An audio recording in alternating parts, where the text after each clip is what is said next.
You on your feet? Yes, when I was I can share completely. But Joanna, I have 107 or 2021 107, yes. Yes. Please Kabosibori, Peter and Cecilia, Nyangara, Mokaya, and another. Yes. Are these phones gifts to me? You can see a phone here. Yeah, get me that file. Oh, that is. You came late. Miss Kwamboka, you came. That's all. You came late. Yes. My dad, I didn't hear you calling us that much. Everybody heard it.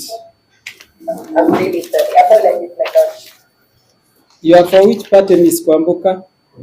My God, I am for the defendant in the matter. Yes.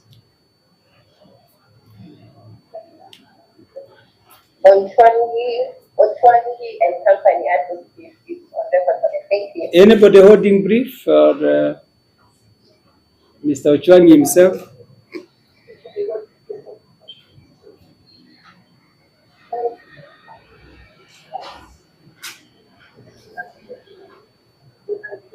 My lord, he does not seem to be on the platform. Yes. Has the boundary been ascertained? My lord, that is what we were. That's the purpose of the election today. That confirmed the surveyor's report is given. Has and neither have I.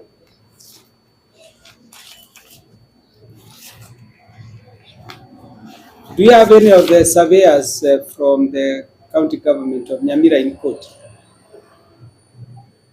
Mr. Nyambane, you know them. Check whether they are around. Okay. So what do we do in the absence? We give them another day? Yeah, my lord, we can give another day. Is there a peace? Is there a peace on the ground? Before I give a date, is there a peace on the ground? Yes, my lord, there is peace on the ground. There is peace on the ground? Yes. So then we can give it the first week of next term, which starts on second. Is it second? Okay. Can we go to 10th? Is 10th of April okay? 10th of April.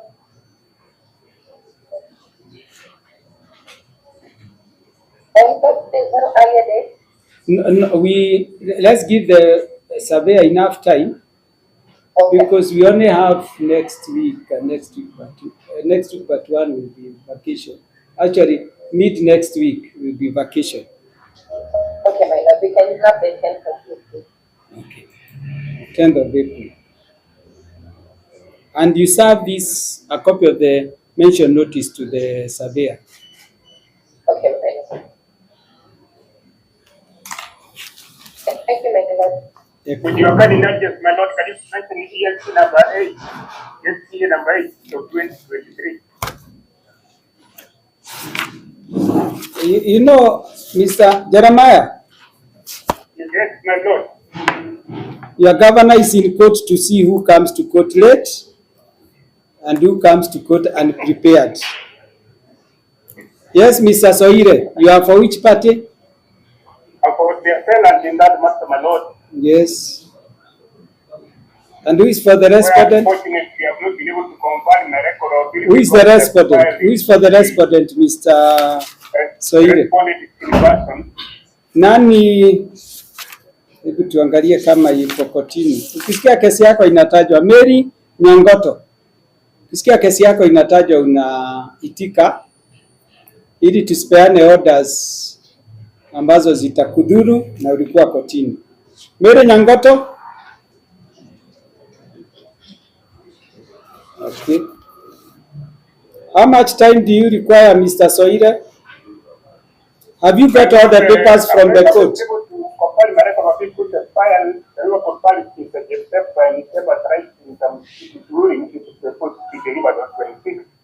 So can we make this month in April? I think by that time I will be able to compile my record over here. So he's holding the brief, the file, because there is a ruling pending. Yes, the file is can't get the judgment before the magistrate.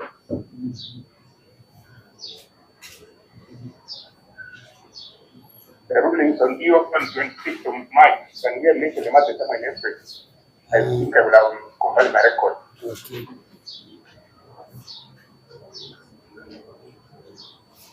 Mention of the matter on 11th of April 2024. Okay. That's all. That's all, my lord. Thank you. Hey. ELC Senior is reporting in top boys, Brian Ichake versus Gabriel Namwaya, Senior Mokua Land Registration Nyamira, Honorable Attorney General. My lord, does that matter? Yes, Ms. Moeche. I'm voting for the okay.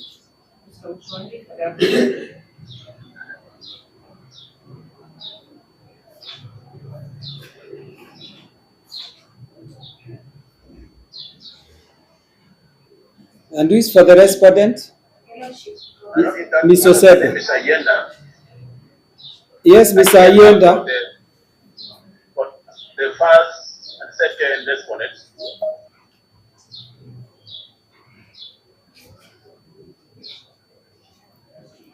And Ms. Osebe, you are appearing for the AG? Yes. For the fourth, third, and fourth respondents.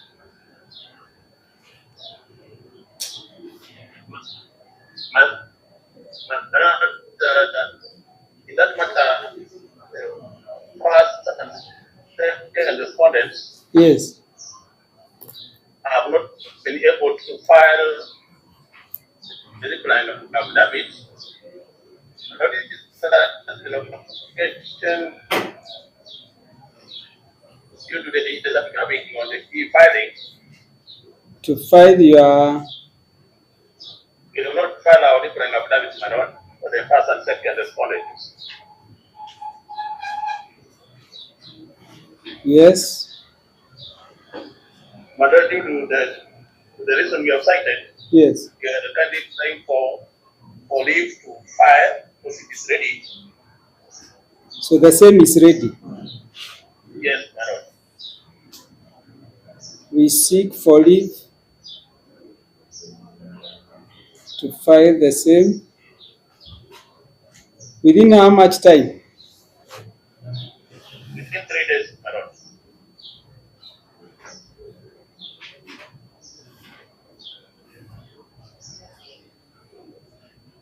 So the rest of you agreeable, Ms. Osebe and Ms. Moeche? Okay. Ms. Osebe, how much time do you require? 14 days. Why 14? Yes. And you've gone through it. Yes. It's an application for injunction, isn't it? No. It's for stay. Yeah, he wants to stay the proceedings and compile them as a okay. So you require 14 days. Yes.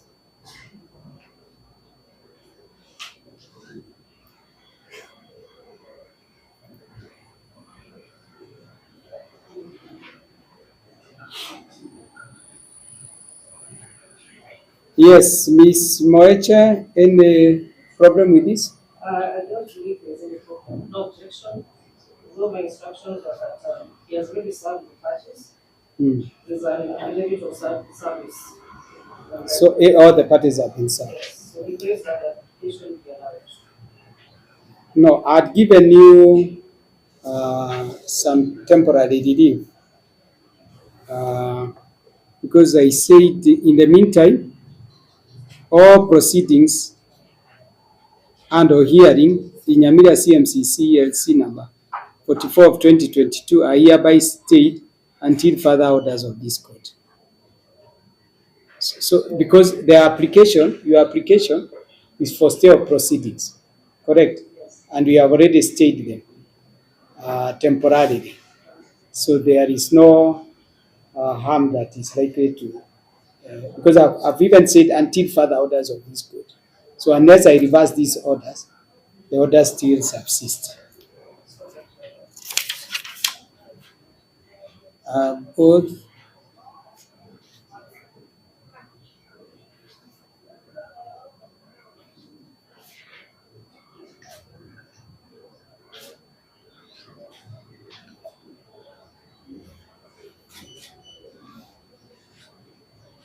I give you 10 days each.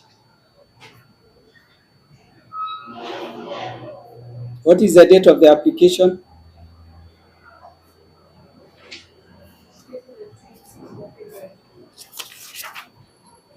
26th of February.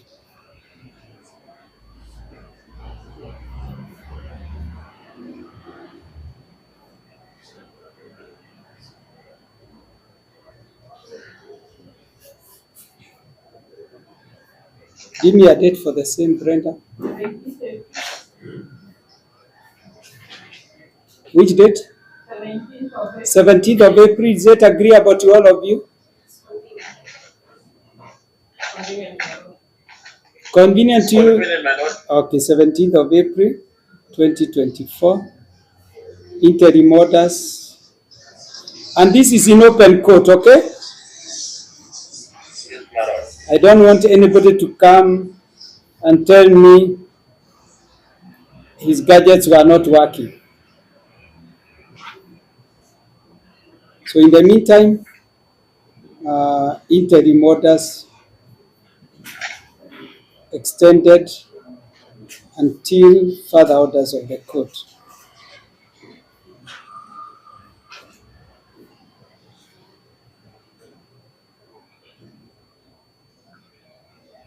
Is that all, Brenda? Apart from this matter.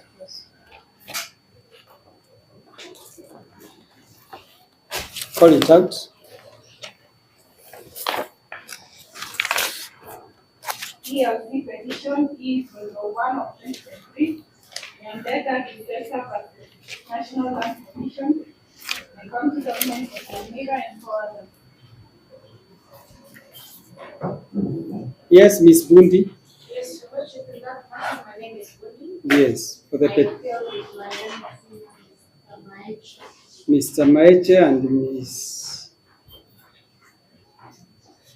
Miss Bundi for the petition. Yes. Now let's go, Mr. Bosota. Is it Bosota? Did I get it right? Morning, Worship. Morning. How are you? We are fine. Yes. I'm happy that you're okay.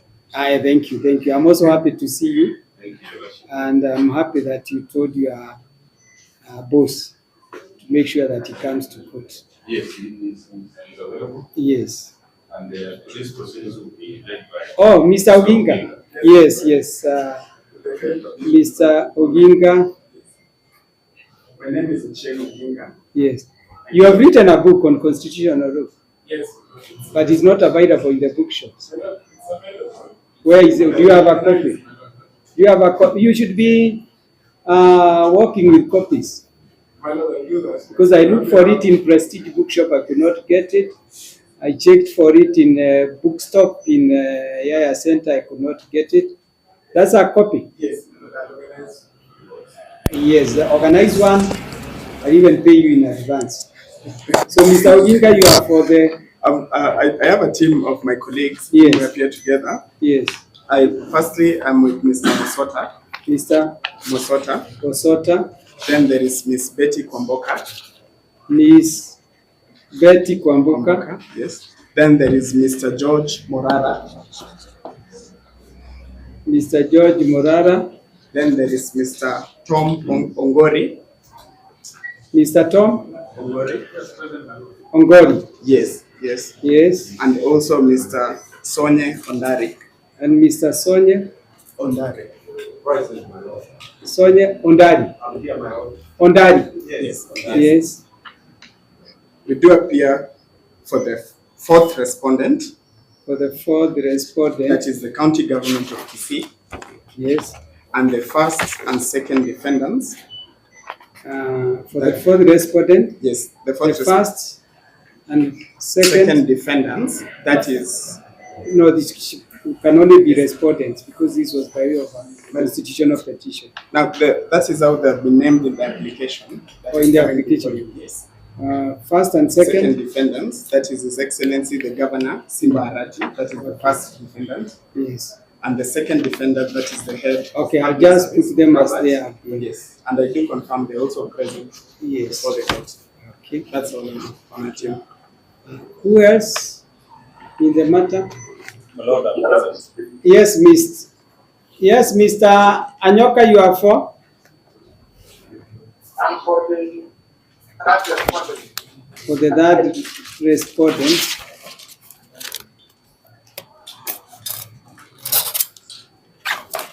Um,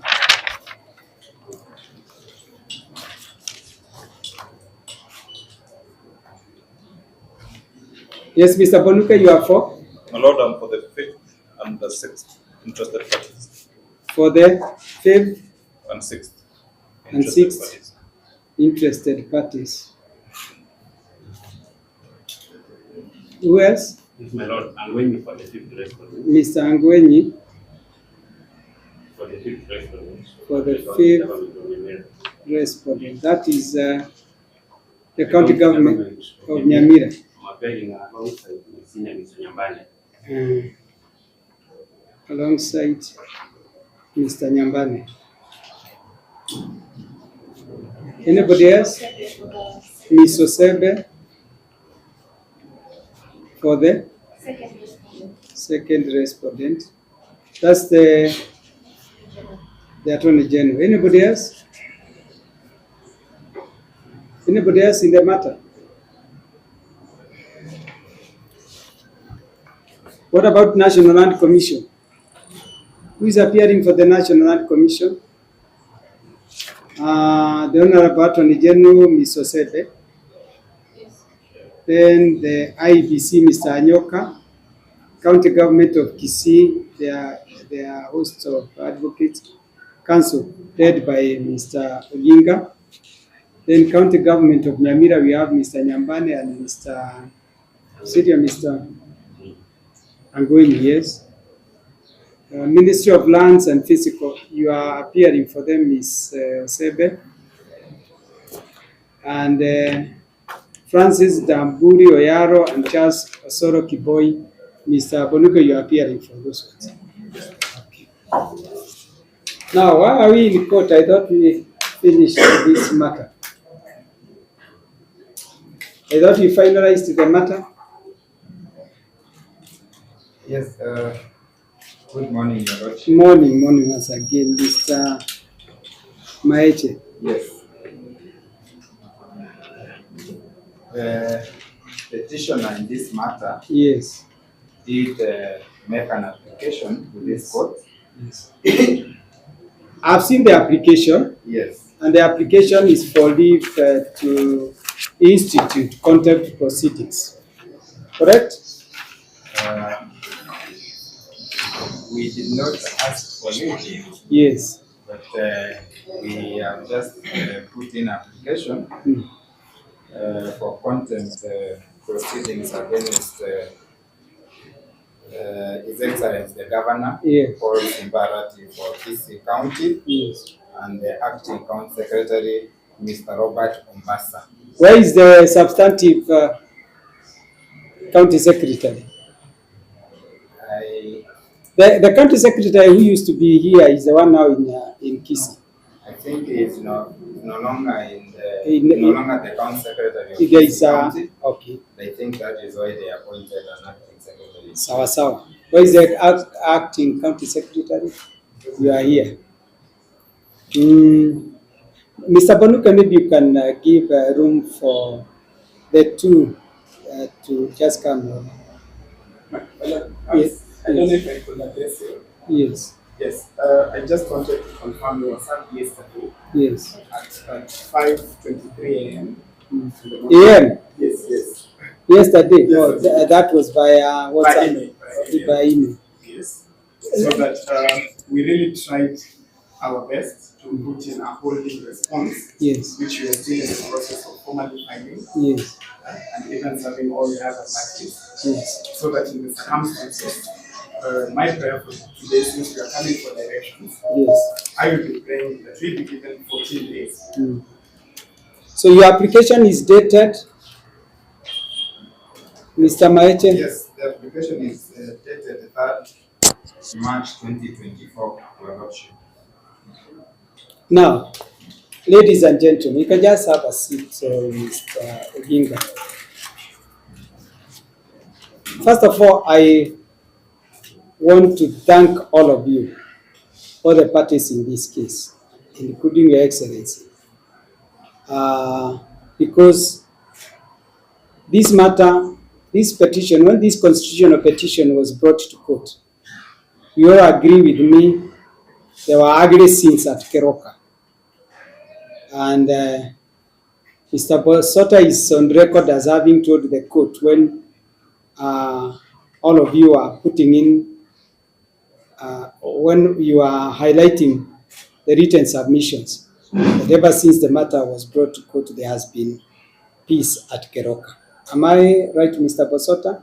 Yes, that those people who are fighting there downed their stones and every other tool to give peace a chance. I'm also glad that Your Excellency, Honorable Simba Arati, the governor for Kisii, you found time to come to court in response to the court orders, meaning that you are ready to abide by the orders of the court and that you respect the court as a citizen of Kenya. And that's what is expected of all of us, and particularly for those of us who are state officers. And that's commendable of you. When I was delivering the judgment, your advocates told me that you are not available. Your counterpart here attended court that day. An apology was given on your behalf.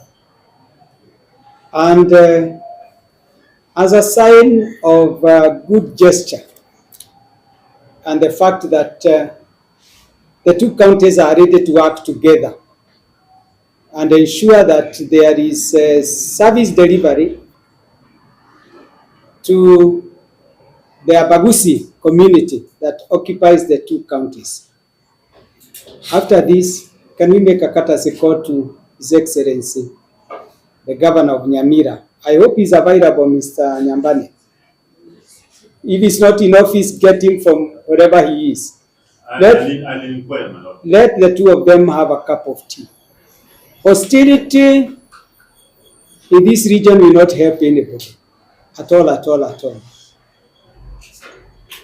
If I had powers, unfortunately, and thank God that I don't have it, I would merge the two counties so that we do not have a boundary dispute at all. But would you be happy if I merge the two counties, Your Excellency? Unfortunately for you, I do not have the powers. Secondly, I also need to tell you, no amount of votes is equal to the life of one Kisii or any other community at Keroka.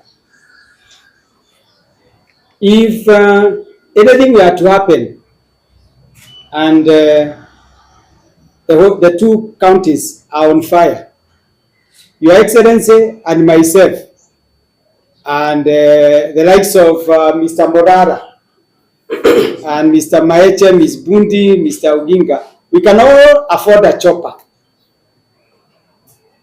out of this place, correct? But the businessmen at Keroka will either die fighting there or die running away. These are the people we are supposed to serve. And when I was stationed here by Her Ladyship, the Chief Justice of Kenya, had taken oath to make sure that the Constitution of Kenya is preserved, protected, and implemented. Your Excellency, you took a similar oath. Your advocates also took a similar oath. And now we've got to allow the people of Keroka to do business uninterruptedly. And in the judgment, I allowed you, gentlemen, the two of you, with your able counsel and officers, to look at the service delivery agreement that had been done. Was it Mr. Bonuke in which year? 2013 or 2015? 2014. To see whether it's still workable, so that you can provide the services to the two sides of Keroka jointly, because that's allowed in law. The only thing that is not allowed, fortunately or unfortunately, is joint collection of revenue. The people from Kisii side of Keroka cannot collect revenue on the Nyamira side, and vice versa. So each one has got to limit himself to his lane. Your Excellency, I have no problem with you providing umbrellas with your portrait and your party logo. I wish you could also extend that to other counties like Muranga, Tana River, and the rest. But you have a right to do so. But if they would cause some breach of peace, if they could cause some breach of peace, we can temporarily shelf the idea. They are good because those people did not have umbrellas. Those traders did not have those big umbrellas to put their wares under. And they did a good thing.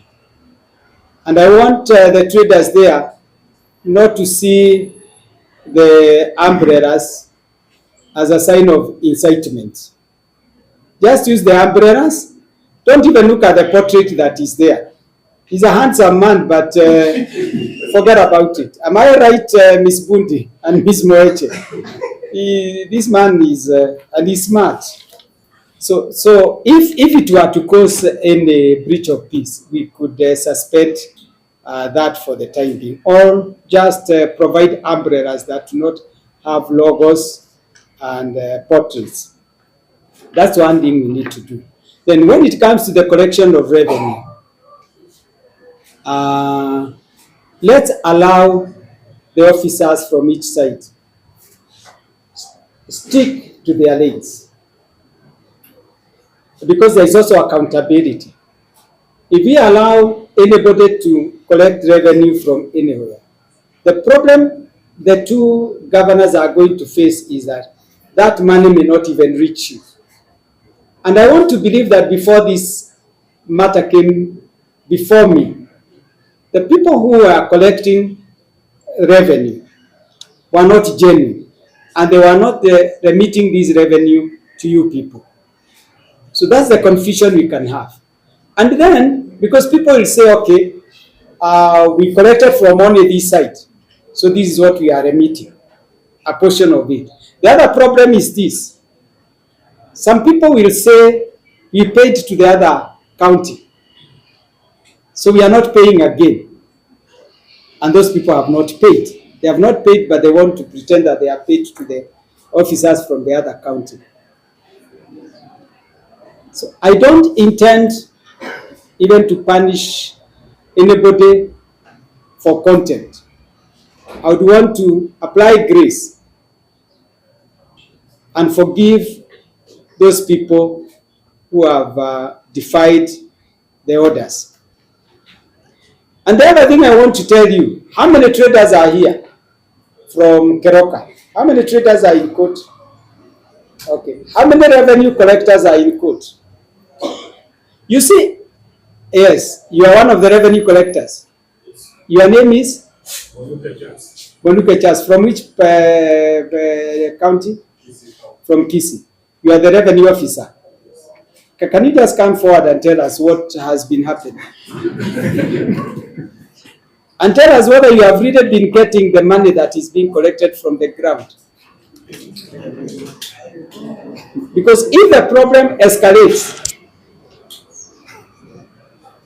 I can even ask yes. With your kind permission. Yes.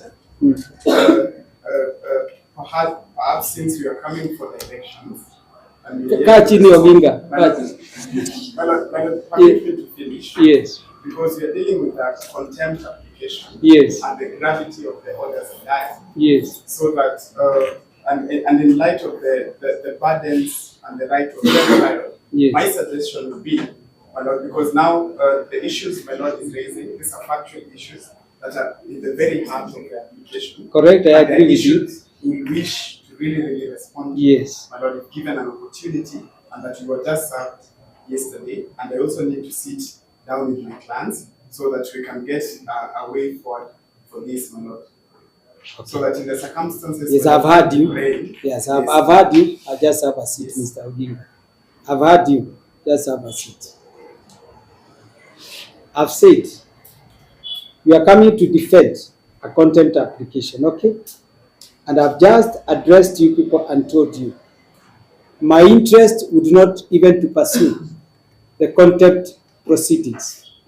My main interest would be to have the traders at Keroka earn their daily bread peacefully. Because at the end of the day, I'll either lock in or fine the two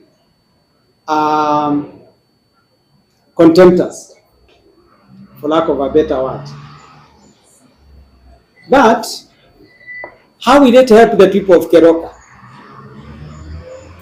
if I were to either find them or jail them?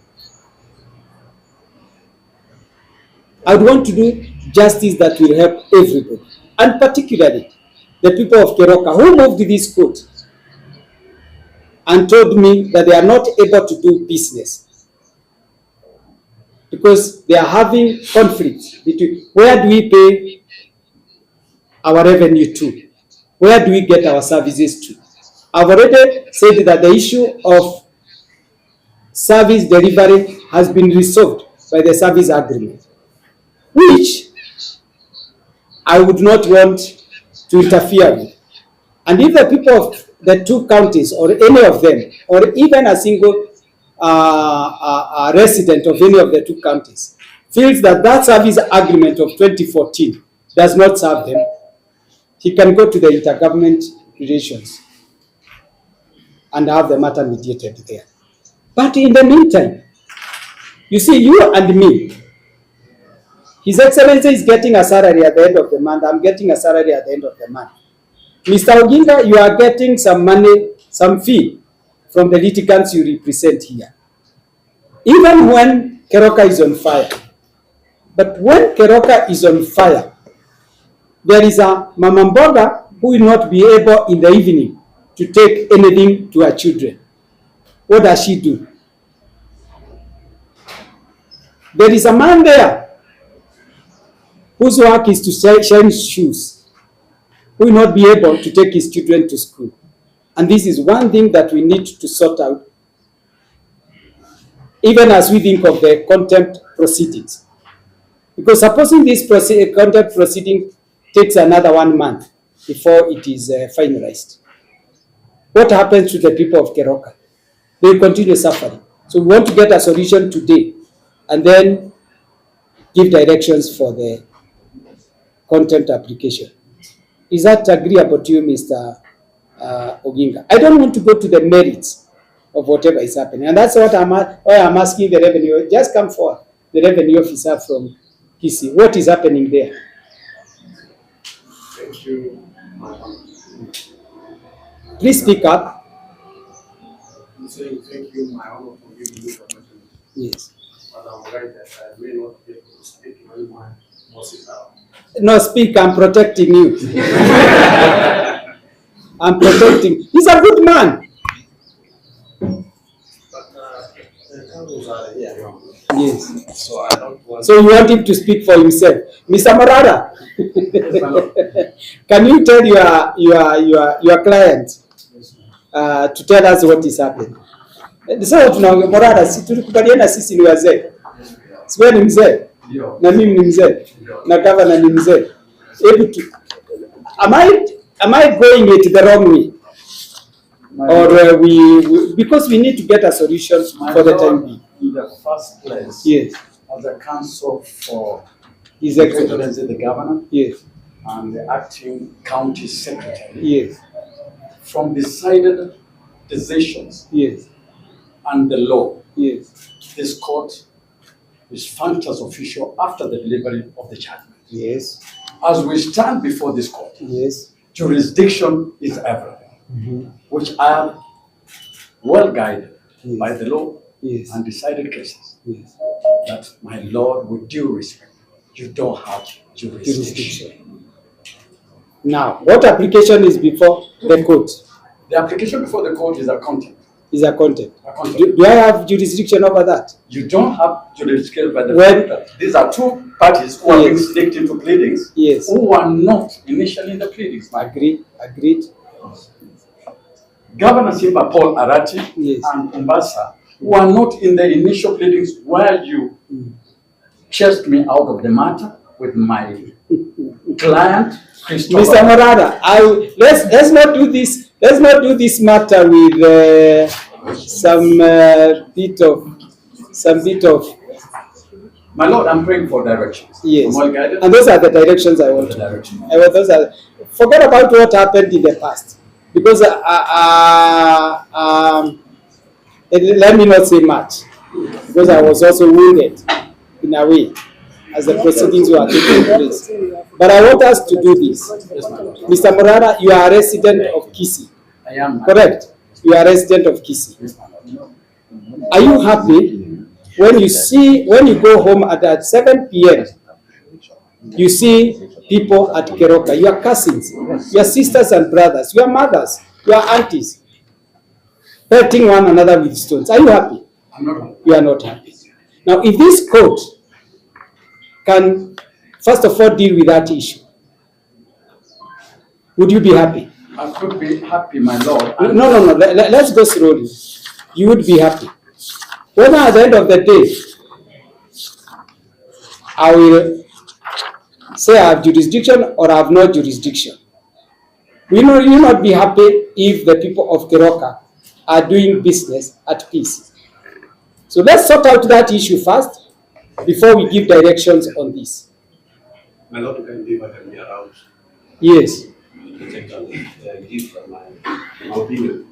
My Lord, what I can say is that you have indicated very clearly that you don't want to deal with the content of proceedings as of now. At the moment, yes. And you have indicated clearly that you want His Excellency of Nyamira and His Excellency of Kisii to have a cap somewhere. Correct. I think, my Lord, to that extent, I think it is good that you give direction on the application. Yes. To the extent that let's have some more days in that they talk, they come to you and they give you what they feel about the agreement which was there early enough, whether they will continue adopting the same. Bringing up these other issues, my Lord, it might ignite again some emotions which were not there from the first start. I will kindly urge you, we can go the direction that let's give the governor some time in that they look at it. Because if we start having the application, there are some irregularities which we don't want to point out or what. At the moment, At the to moment, we don't preempt want to point it out. the application. Let's just leave it for another day. Yes. But as of now, kindly, your direction has been I'm clear, giving the direction. and I think I'm that- giving the direction, that's very so. good, my Lord. But Mr. Izetangweni, Thank you. you are Mr. Ngweni?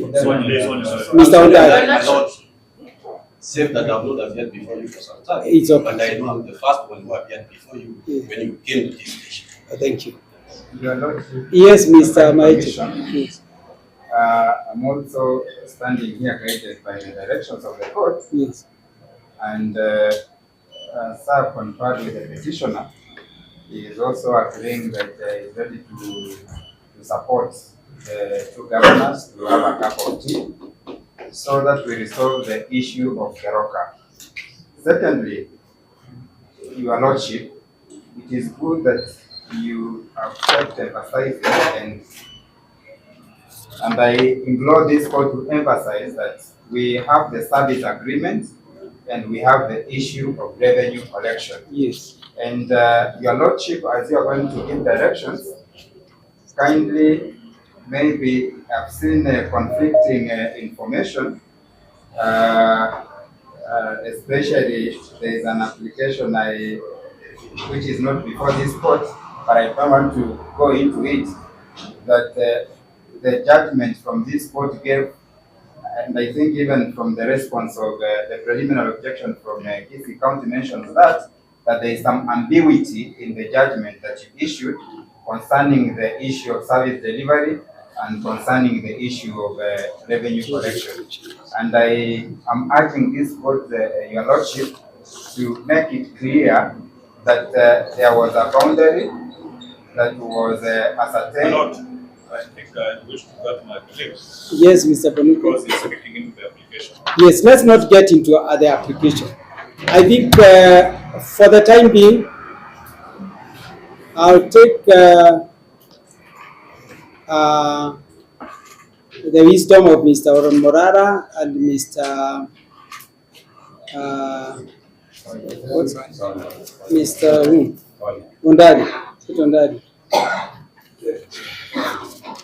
And Your Excellency, before I give directions on this, I can't force you on anything, but is it possible for you to sit down with your counterpart and see how you could restore sanity back at Keroka? It's possible. You see now you're in Nyamira and nobody has touched you. Well, I'm sure that your colleague here stays in Kisii. All these people. Yes. Because Mr. Morara, don't get offended with me going into some of these things, because at the end of the day, we are interested in sanity at Keroka. Okay? And that's why I told you, let's now look at the matter as Kenyan citizens and see, those of us, many people in Nyamira, when they are going to Kisii, they say they are going to town. And Mr. Your Excellency, you agree with me, the brains that are in Nyamira County, we have some of the greatest brains in this country, from this county. I don't want to, the immediate former Chief Justice comes from this county. Judge Bosire comes from this country. Judge Onyancha here comes from, the Bonongas all come from this, and several other people come from this place. Kisii the same. And I said when I was delivering this judgment, and I repeated, that the Abagusi community is a very united community, very, very united. And maybe this is one of the few instances where they have fought one another. They shouldn't. They shouldn't fight. So as I give directions, Your Excellency, I want you to sit down with your colleague and get even some small team of experts from your counties. Sit down. Go and address the people at Keroka jointly and tell them, fanyeni biashara vile mmekuwa mkifanya, na kila mtu, you allow everybody to collect revenue where they are supposed to collect. Should anybody appeal and succeed on appeal against the judgment I gave, fine, the situation may change. But we are there, the experts came and marked the boundaries. And Mr. Oginga asked for a stay of execution of those orders.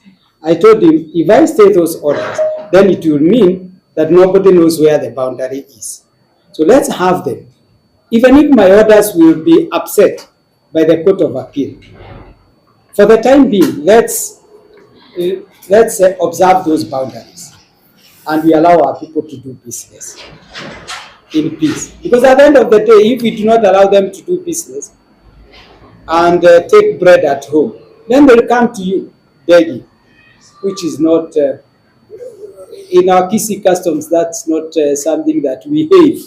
It's not something that is commendable. We tell people, go and work hard. If you don't work, you don't eat. So can we agree on that? And then I give direction. In fact, Mr. Morara, to be very honest, if this thing works, we do not even need to hear the application or the preliminary objections. Because at the end of the day, what you and me want is when we watch our TVs in the evening, we do not see any ugly scene at Keroka. I don't want phone calls. Oh, you are the judge of Nyamira, what is this that is happening at Keroka? You also get calls of that nature from all people from all walks of life. We want Nyamira and Kisii to be leading example where people can do business quietly, peacefully, revenue can be collected without any stone throwing. I don't know why you people adopted this idea of stone throwing. It is not in the Kisii culture. So I'll not say no. So can we agree that you file your papers, all of you file your papers, but in the meantime, yes, you can have a seat, Your Excellency. In the meantime, the two governors will sit and agree. In fact, not anything to agree because the judgment is there. Just tell your people to adhere to the judgment, because once a judgment has been made, it takes force immediately, unless and until it has been overturned by a higher court. So for the time being, the judgment I give is the status quo. Let's observe it. Let's observe it. And at the end of the day, we shall get the blessings of these people and we shall get their votes. That I can assure you. Is that agreeable to our council? Yes, my lord. Thank you. We are agreeing the fact that we are going to talk.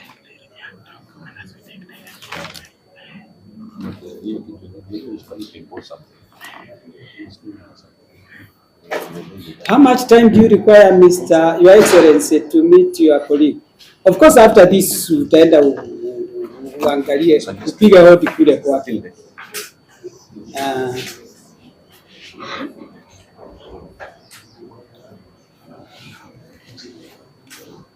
Your Lordship, if it's possible, you have met him today in his office afternoon, but again, we give ourselves 2-3 weeks. Yes. I'm sure that we can be able to. You go and agree on a date you can meet. Yes. I know most of you visit Nairobi almost every day. You have homes there on Nakuru. I would propose that you meet outside this place so that your followers don't follow you and start hailing you and heckling the other. You meet like these eminent Kisiis who met in Nairobi. Was it at Nairobi Club in 2014 and came up with a solution. Learn now to act together. And you know, as a leader, at times you may even have to disregard what your people are telling you for the sake of a better solution to the whole issue. So I'd rather you meet in a neutral place where even the Moraras are not even aware. The Moraras and the Dinkas are not aware. My own property in Keroka, so it's me who's really hard. Is it? Yes, and when the stones are being thrown at each other, you suffer more. I suffer more. Yes. So you be happy when the two meet and agree. Yes. Even without technicalities. Yes. So you need 2-3 weeks. But today utaenda huko kwa gavana. Na naomba mashabiki wetu tafadhali, our voters, tusiwafuate. Hawa ni waheshimiwa, because unaona wafuasi wa mheshimiwa Arati wakionekana pale wanaenda hivi wanaimba nyimbo ama hata kama hata kuonekana huko, nao wale watafikiria ni vita. So tukae tu wengine mbali, acha mkubwa aende aone mkubwa mwenzake, wakunywe chai. maybe Your Honor, Yes. just on the same as continue guiding us. Just one request. Yes. That whatever the orders that the court will given last time, Yes. the judgment, Yes. that the police enforce that decree. Yes. As the two governors meet, and the police enforce the order. Unfortunately, Your Honor, yes. in the last Sunday when they have finished in the town, when actually police officers from the neighboring police stations, yes, they almost shot at each other. Yes. So there's also that confusion. Police officers? Yes. Accidentally or intentionally? Intentionally. Intentionally, Your Honor. Yes. But maybe if you give us guidance, maybe you can either direct either the police commander for Nyamira or the police commander for Kisii to enforce the orders as they are in the judgment. Your Honor. That's even more serious. No, Mr. Oginga, Mr. Oginga, Mr. Oginga, Mr. Oginga, Mr. Oginga. Let's not, we are not going to the application. Yes. But let me ask you something, Mr. Oginga. Yes, my lord. If you don't address that issue, and the two commanders go shoot one another after shooting everybody else. Your Lordship. Have you read a book called Falme Dipode? Yes, that if you kill your followers, yes, then whom shall you be leading? So, what are all? Yes, Mr. Oginga. Yes, my lord, permit me to say this. Now, what the petitioner is simply saying is saying verbatim while standing here, these are factual issues, my lord, so that whatever is alluding to, those are within the purview of the criminal justice system and all that. So that my fear is, my lord, even as you give directions, that there is one prayer they are seeking for enforcement. That is in the application. It is a substantive application, which are issues we need to also respond to. So that my clients will be greatly prejudiced if the court is to give directions and at the same time the petitioner moves well on the feet. Because now this is new information they're raising. So we are being subjected to trial by ambushment. Okay, on that, so that yes, you know the stone throwers. The stone throwers will be coming from both sides. Okay, so even when we are talking about some people who are not following the court orders, we are not saying they are either from Nyamira or from Kisii. But I also had that in mind, that we need the two commanders, police county commanders, to sit down and see how to enforce these orders and to ensure that there is no fighting at Keroka. Because what I want us to do now is to get the status quo on the ground maintained. Can I say something, Your Lordship? Yes, Mr. Bosota. I really want to address the court, but no, I'm going against the issue of procedure so that we can get a solution. Yes, Your Lordship. Yes. And you being the arbiter, yes, the neutral person, Your Lordship, I want to honorably request that you should not get information from one side. No. And I believe that information, Your Lordship, to be the gospel truth on the ground. Such an allegation by the petitioner that there was almost an exchange of fire, that is a very serious allegation, which, Your Lordship, you cannot just take it from the bar and make a decision on itself. You realize I did not even yes, record yes, it. we just you realize I did not record it. But at the same time, Your Lordship, we know very well that when we are giving you tidbits on the information from the ground, we are trying to tilt your mind to make some kind of decision towards one part. Luckily, I will request, Your Lordship, that there was Mr. Ondari, he's a senior advocate. Here he is. Yes, he's here. He's a respected advocate. He gave us a neutral position that let's try and do an ADR on the issue of the decisions you made in Keroka. I will have requested that the court, you just leave it there. I can also stand and say there were people, even on the issue of umbrellas, Your Lordship. You know, the court addressed it, but we didn't want to say something about it. No, did you hear what I said? Yes, but Your Lordship, I didn't want to say that it may have been picked from some other place because it's an issue they are complaining about in this application. Yes. But umbrellas and the same thing you said, even His Excellency can even give the people of Murang'a. We Correct. don't want to complain about it. Mm. But these are issues we want to address so that Do you think that would influence my yes, we don't want my mind on the application? Yes, we don't want your lordship to just get a position that maybe you are getting information from the petitioner or from some other place. Kindly, let's follow that procedure where you were heading. That let the two excellencies meet and come up with some kind of ADR. These are the same people in Nyamira, in Keroka right away. I am very sure, and I can tell you, there is calm, given that there is a status quo of some sorts, which is still on the ground at the moment. Yes, and it was done by both commanders of Kisi and Nyamira. There's some kind of sort of calm and things are working, Your Lordship.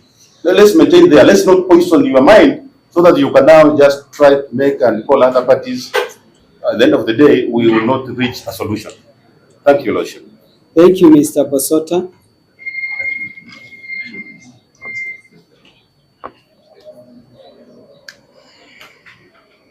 How much time, Your Excellency, you are telling us how much time you need? 2-3 weeks? Yes, Your Lordship, we 21 days. 21 days.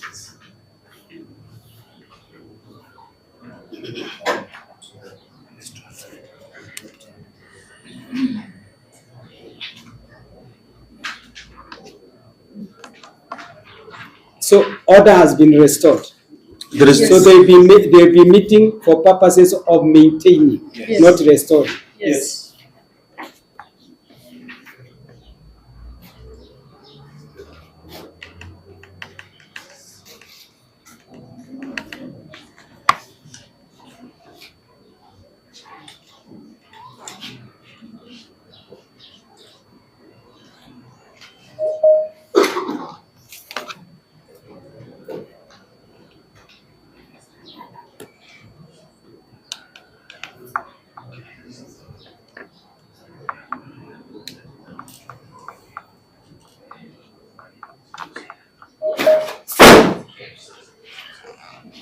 You can have a seat, Your Excellency.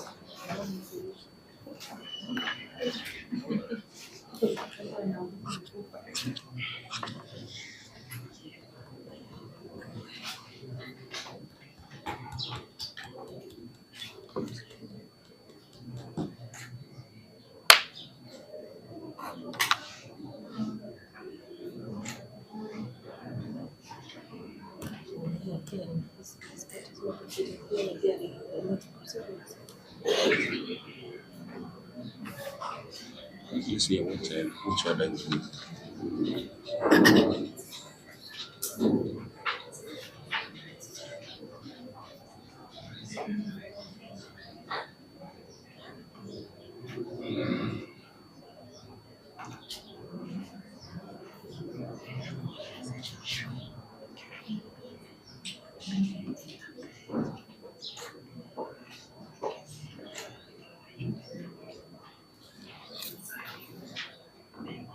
Your Excellency, I hope you did not take offense when I talked about the umbrellas.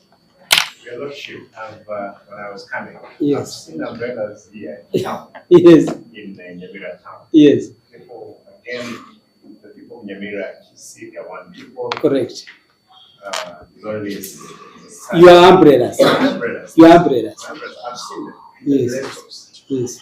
These are the one people. I've always thought so. Mr. Morada, did you take offense when I talked about the issue of umbrellas? I don't take offense. You did not. Yes, you remember I said that lightly that even if His Excellency supplies the umbrellas to the people of Murang'a or Nakuru or wherever, it does no harm, and nobody should take that to be incitement. So, Mr. Bosota, I was not. I was just trying to remind the court yes, that information is from the other side. From wherever. Somebody And you see complaining. what His Excellency is saying. Yes, that he saw some of those umbrellas here in yeah, he's quite loved around, Your Lordship. So Yes. you can even find them, some of them outside the gate of the court. Do you know what? Most of my staff here Yes. stay in Kisi and they work here. Yes. You get it? So even some of them could be having the umbrellas. Even lessons, those lessons. Even the lessons. I am very sure. I am very sure they will be around. Okay. So they are not a political. I could be the only one who's not a beneficiary. So I don't want that to be blown out of proportion, Mr. Morada, Mr. Bonuke. Yes, because I said, to me, it's not an issue. You see, even when it's brought here, it's not an issue to me. You can, because you are helping those people to have a shade over their heads as they do business. So nobody should take it as if it's meant to go against the orders. And that's why I asked whether we have any traders from Keroka, because those traders at Keroka, you could even be getting wrong information. Ati tumetumwa na gavana wetu, na sisi tumetumwa na gavana wetu. Hapana. Unless muone gavana ako hapo anawaambia piganeni, chukueni mawe. Unless gavana mwenyewe amekuja hapo, mtu asiseme alitumwa na gavana. Hiyo isiyo hivyo, ati tumetumwa na gavana. Hapana. And that's why, anyway, let me not preempt the application. Let me not preempt the application. But, Wazir, me, I'm talking to you, senior counsel. Sober up your people. Also, sit down with your leaders, agree. You see, you agree on the best way to help the people of Keroka. Keroka is a very, very pivotal trading center of the Abagusi community. Very, very important. So let's not have chaos there.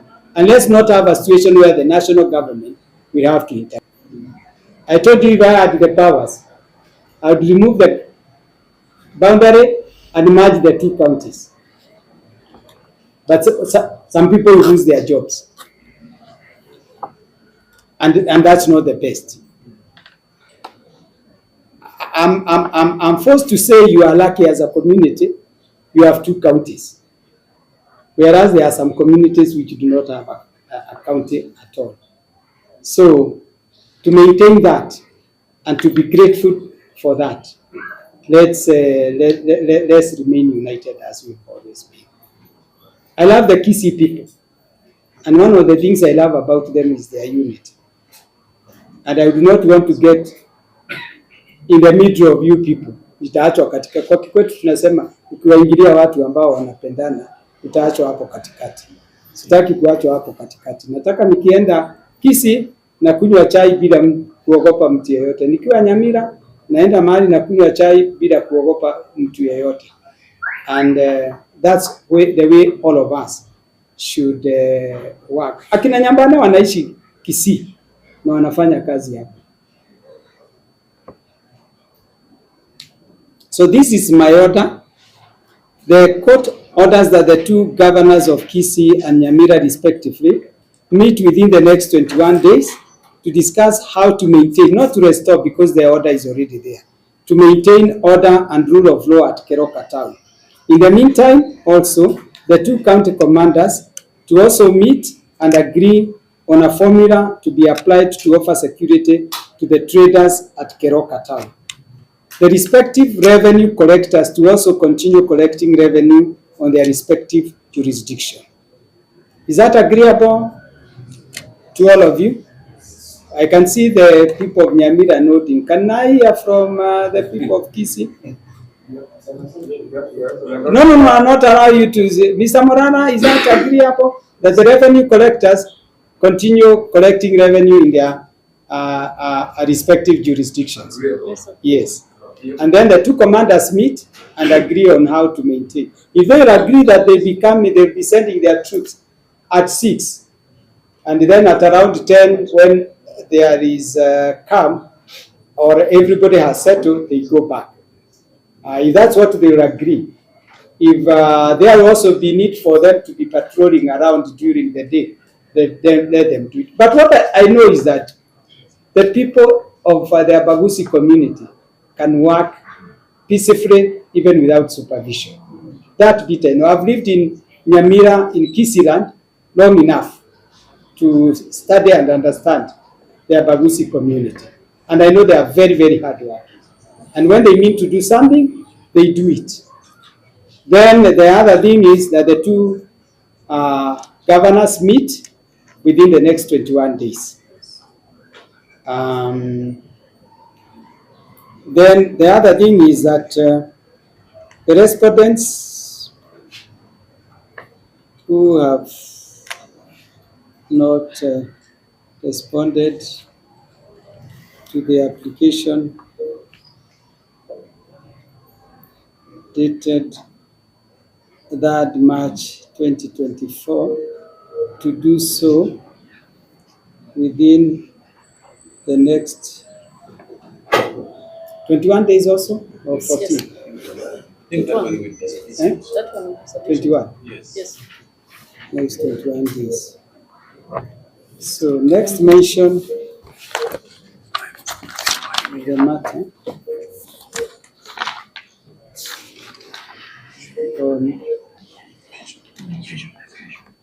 Should mention. Mention to know whether they have reached any settlements. yes, Then if not, then we see on how to proceed. exactly.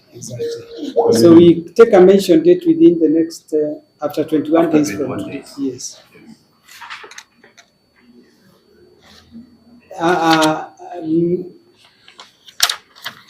I'm ready, Mr. Angweni. I'm ready even to take a whole day today over this matter. Because I told you, one life in Keroka or one business in Keroka is very, very important to all of us. Give me my date after 21 days. 30th of April. Is that 10th of April agreeable to you, ladies and gentlemen? Yes, that's convenient. It's convenient.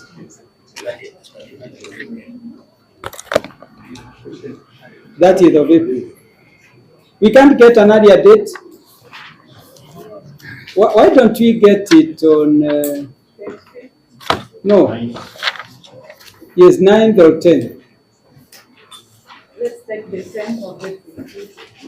We can try the following. I have a here. Yes, 16th. 16th or 17th.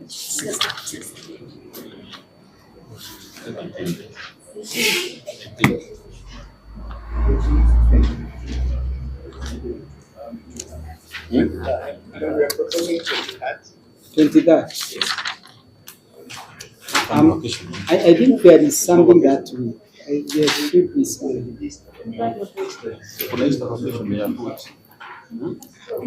When is the Easter vacation? The Easter vacation is ending around 2nd April. Let's take 23rd or 24th. I think there is some 23rd. some conference on that week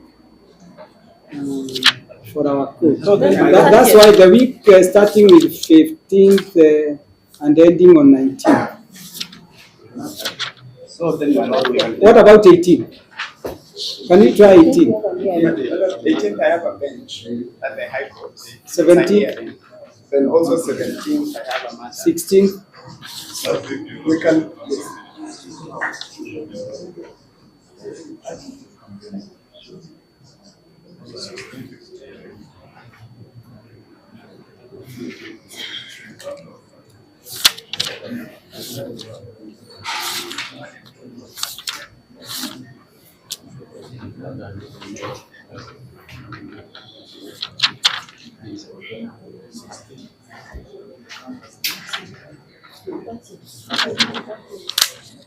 My Lord, we are constrained.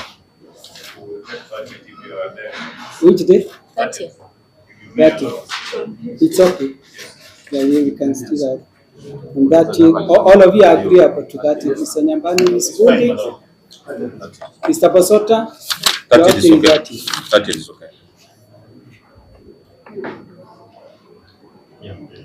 Mr. Your Excellency, will you be available on that year?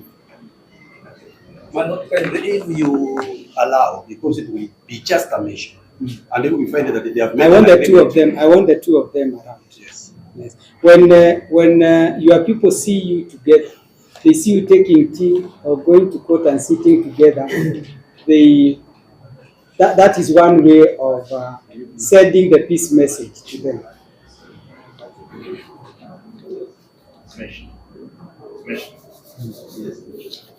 Will you be available? Because I would want you and your colleague to just come to court. And I've explained that when the people see you together, at times people fight because they think their leaders are not together. And I would also want to ask the two of you that for the time being, you don't issue press statements against each other. Murara, is that wisdom? Yes.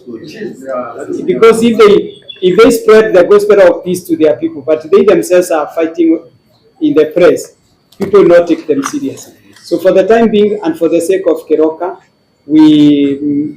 whatever we have to issue against one another, we suspend it, so that the people see you as united. My Lord, if you allow me. Yes, please. First, I have to thank you for the judgment that you gave. Thank you. It was blessed with wisdom that I believe will find itself in the annals of a local. Wait a minute, is that coming from Mr. Morana? It is, Your Honor. Is that coming from Mr. Morana? Can I have my glasses? Thank you, Mr. Morana. I appreciate. For one, at this view, Yes. you choose to strike a middle ground for knowing the culture, the diversity of the community that you are passing a judgment against. Thank you. My Lord, my prayer is, His Excellency, the governor, my client, is a busy man. I know. As at times, I know or peek into his. How many phones does he have? His Excellency, I think, has about Only one. only one. Do you know how many your advocate has? 5. Yes, Mr. Morana. Yes, my Lord, as the governor is a busy man. Yes. No, I can dispense with their attorney. Yes, I can dispense. But I must also, on the other hand, as I agree to that. I don't know why you had the impression, Mr. Morana, that I was not going to be fair. Why did you have that impression at the beginning? Now you are thanking me after. Your Lordship, Yes. as you turn off the directions, Yes. I could like an interpretation on revenue collection officers Yes. restricting themselves on their. Yes, and the restriction here now is the boundary that was shown by NLC and IEBC when we visited Keroka. That's the boundary we are going to maintain. Your Honor, if I may, Yes. if we go by that direction, Yes. that one is going to conflict the entire judgment. Permit me to say that that is not what the service agreement is providing. Initially, I'm speaking. Just a minute, Mr. Initially, the service agreement had prescribed There is service agreement, yes. and there are 3 issues here. Service agreement, which I said it's up to the parties. And then there is the boundary issue, which was marked by IEBC and NLC, and all the surveyors from Survey of Kenya. And then there is the issue of revenue collection. So as for the revenue collection, because I don't want to go against my judgment, let's use the boundary features that were marked when we visited the place. Your Honor, that one already conflicts the judgment. Okay, what does the judgment say? The judgment Talks about the 1992. We have what you said, Your Lordship, Yes. is that the boundaries were already established as per the visit we made. Yes. But pursuant to the issue of revenue allocation or collections, we proceed as per the charter or the service agreement. Is that what the agreement says? Yes, ma'am. Is that what the agreement says? Yes. Service collection, revenue If collection. we give effect the service agreement, then we go by what they are already. No. Is that what the judgment says? Yes, No, that's not what it says. Your Lordship, we are going back to argue An application which we are saying, okay, this let me put application it is this going way. to prejudice our Let me put it minds. this way, because we want to know the status quo. There is a status quo, Your Lordship, I told you, Yes. which is now prevailing on the ground. Yes. And we have peace. Let that peace be there. If Mr. Maicha wants to argue his application, Your Lordship, you have given directions. We are going to open another avenue. No. I remember me saying we follow the 1992 Act, which defines the boundaries quite clear. Your Lordship, that is what we are going to argue in this application. The application. We have said we are not going to argue the application. Let peace be where peace is. I've made my order. As now. Okay, Yes. I've made my order. If we go on this way, I've made my order to go anywhere. that the respective revenue collectors to also continue collecting revenue on their respective jurisdictions. The respective jurisdiction is set by law, not by me, not by what is prevailing today. So we leave it at that. And if we mislead our respective clients on the interpretation of that, then we are the problem. We shall be the problem. So we leave it at that. Then so mention on that yet. I hope we are not going to. Your Lordship, for avoidance of doubt, and that is very important for peace to prevail in Keroka. For avoidance of doubt, what is the respective jurisdiction of which the revenue collection officers are going to stick to? The one in the judgment. Thank you. The one in the judgment. Thank you, Your Lordship. The one in the judgment. That is what I wanted. So we mentioned the matter. We can dispense with the excellencies not attending. But Your Excellency, Mr. Nyambada, have you established whether your boss is in the office? No, he's not. He's not in the. Where is he? Is he within the region? I was told he's not around. He's not around. Yes. Okay. I have communicated with His Excellency that information. Yes. Immediately I got the information. Okay. And you have heard His Excellency is not averse to meeting his colleague. Yes. He's much more than agreeable. So if they don't meet, I'll blame your boss. True, Mr. Arati? If the two of you don't meet, it's not because of you. It will either be because Mr. Morara advised you otherwise, or because His Excellency Amos Nyaribo refused. But it's good. It's good that the people of the Abagusi community see you acting as one. Who knows? Tomorrow, after your term, you may be the governor of Nyamira, and Honorable Nyaribo is the governor of Kisii after his term. Because you people are cousins and brothers, and you find that you have relatives all over, and you have properties all over. Let me not disclose where they are. Your Lordship, I'm the official spokesman of all. Of the Abagusi. Yes, therefore, all the Nyamira and the Kisii. Yes. And I have their interest at heart. Good.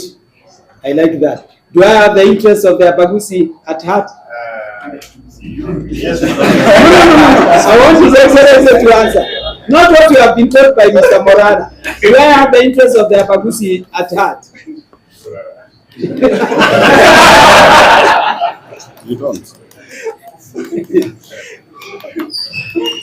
Okay. So, and then you also appreciate the fact that your colleague is older than you, so he has some wisdom also to tap from. Yes, and I would want you people, even as you look at the service agreement, look for the lights, those who are still alive, who are the architects of that service agreement.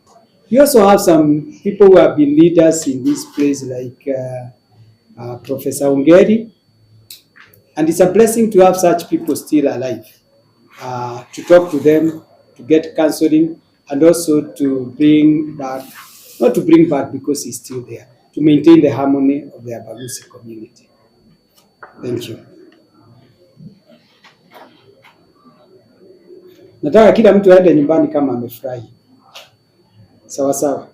Kama Ujinga amefurahi na Morara of all people then I think I'll have a very sound sleep tonight. Thank you, ladies and gentlemen. We meet on the 30th of April. Thank you, my lord.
Jaza sauti DJ.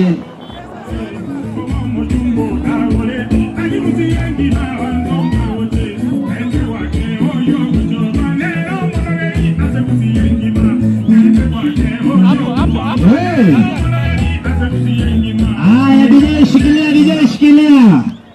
Nyamira mwe. Mwana getu mgawanatia. Hebu tusalamie kama na Simba, tusalamie kama na Simba, tusalamie kama na Simba. Yo DJ mpatie ngoma. DJ tupatie ngoma anapotoka juu.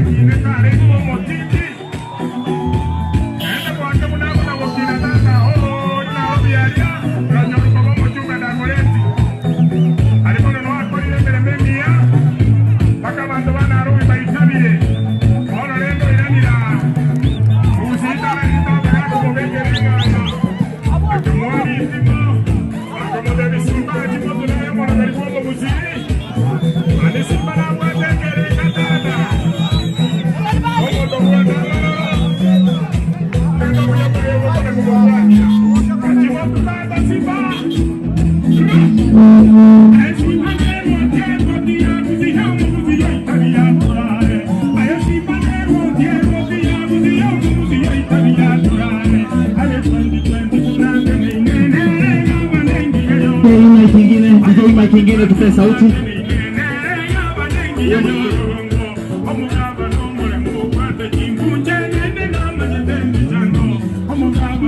Check 1 2 1 2 DJ.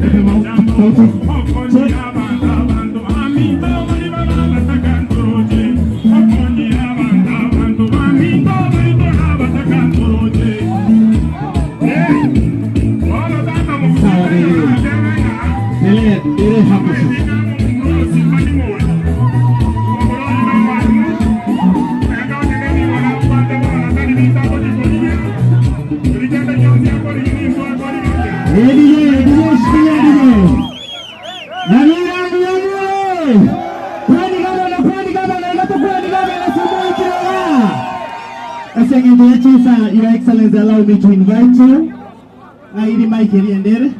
Haya, kwanza teto naleta mheshimiwa Wejiduka. Tari waigo. Mama yetu mheshimiwa Wejiduka. Unyamira town, mheshimiwa Adu, karibu sana. abantu baminto muyamore nande lero tuachira iga no moske Simba Arati tarieta ya gusi tariera spokesman ya ito niga chesengejo ya maskani abwate na banyamira nando chesengejo ibune koti ya lote direction nero joko batebinga amangana ye koti naro tokosika na ito sike orobeberu wa ito wa Keroka ekero ngamo tebeti bache na baba taleta baba iga ingoma na ikira batanga baba bwati siwagende yu kabisa biamono kabisa Simba muna kuachira igo mwana minto no roche aigaye gusiyo wa spokesman again tukio katota kitego kusaba koko na moja no na no ligereria maburi tata ntogwate amaburi tu nande gukonyara yetika kono gukumiri utata kurigikura ki reflector rigichi nyingi abana abaminto babe amanene again tabangira bayinyorire sengenjo no bakobereka abana yagocha konyera chireza yete chibagi chia abana besukuru kirokina kiro chiarete nege ntonkere kama ntake tego saba omoyo minto Simba ekemo gyo kanale como saba omongina nale onyanumba aiga maate shiviring omongina nale onyanumba maata aiga Simba minto your excellency omongino yo abaire bosongo ebili bonige kwa amount to 97,000 omongino onyanumba aiga shiviring yali omongino moke kaki igore rukuru muisonde egonale kugosaba ngao so wanja kwao goikarero chiabere rumia moja otari gwanje tegoro mongino yo mintacheka mware gwanje makonya mongino yacheka kaki inganchira sa maskani ya manene unatora iga tore na ba MC yange batanu lakini ondeta yobono gukwana omo MC Dennis Kotnyansio murebo nakwana yake omo heshimiwa minto mangera kuru esese oyo mwanachama wa ODM oyo abu kabisa bakwani usako boko mwana minto mwana kabisa esenge njo mtota geresi Simba oyo minto pene charero nero karo mondereba wo mosike Simba oyo minto koru kyabo nyarwon no mo MC ondoko Josephine no arema na ba MC bande mutuari bale bonsipi igobono ngoende tore abeke ariese ofisieto ya ODM na sainirende koteba nga buna omo vice chair we chama yeto ya ODM omo vice chair Kenya nere ngo ikala abeke kiararia na tutigere birugo bibere na internet tona ngo ikala sera asama skani yumware gwanja murebwa tukwani naba murebe ikipikipiki manyanga ngora abantu mbale Simbe chanderete ninwe nande nabona gwako monyera na mukwiba ngabya ago cyate ko bacangereza keria cyakari abaruteregento uno mono garigwa bagusi na inu mucyakere muna kuboke mogwanja nge murebu gabakwani muno homo endege na buzungu abantu babinto bya muri mwes bari mwera ri cyata beriya mino oyo omogaba na Simba Arati ere spokesman yaba gusi ade twaje tani mo garota ete komorama tani omogaba na no aske omogaba na Simba Arati amarube amaburi ngota itoro omogaba na are taraba na maburi ege akabere koi gosa tiore ya asenge ko Simba ko kwana tegabana omono garbo mo gusiti kama kwane aki nganchere etaye tara kwana omorinda majority itokoro Kisii County omosike moracha injugo tenena igoraiga na ya bantu barore igoto kwani 11 tunalitoka korona Simba tari bwe kocha ngwatangache borabo omosike moracha kama gwika mate ngorena fea yago kea kwa mukwani lioko kwa gwatirira Nyamira oye Simba Arati oye abantu banyamira mbuyamore mwanje tu Simba Arati sisi ni wapenda amani na tunapenda amani egento nari go sababu gavana ito abangina Nyamira gaiga kerondi geredi omugaso chandira abantu aretera abantu banyamira maburi ostaba aretera Mwanjire. Moro kinga soko bukerigerarete. No mongino yorwarete ati mugabo na singe njotoko gusaba akwana mongino yego rache kagosobono. Biyemono nyasaba sisemi. Aki esenge njo ya maskani estate yeye.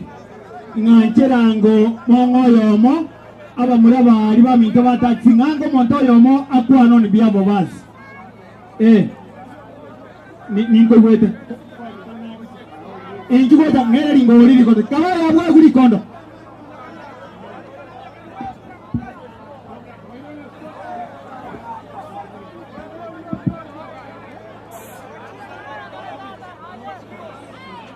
Simba oye!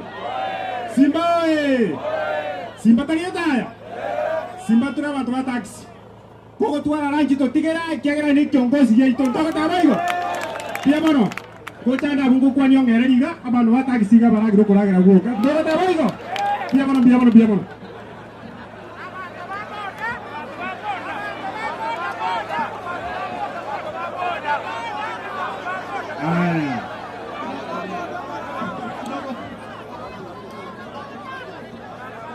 Gwanja more ekara Simba kukwana abeke chinguru ngana itue town yetu tuare university na itunari Nyamira ya itera goroke ande mwate bire buya mone senge jana boka nga bwanjiro mongino yego lerwe na maburi go ikamambia ayanko gunde townsi abantu ba minto ba buya kireso na jodi chiche chibagi bate bire ngara chikuja gocha chiro chiche obakwani yake Kaki university nero ya tebere no mchando Simba muna kuachira abate boro munyekinya basubati banogira rona naje munogo tokana ndito beki imokinga magoko yo kwali na nyesta yo mwana gari wako msika karibu ndio mwana haya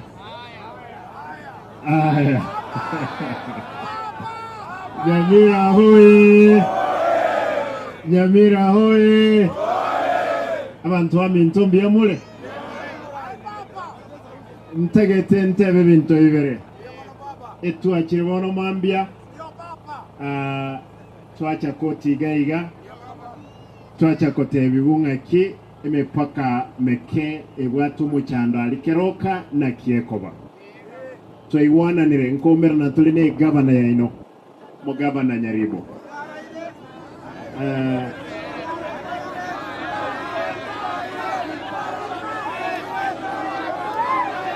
Keroka.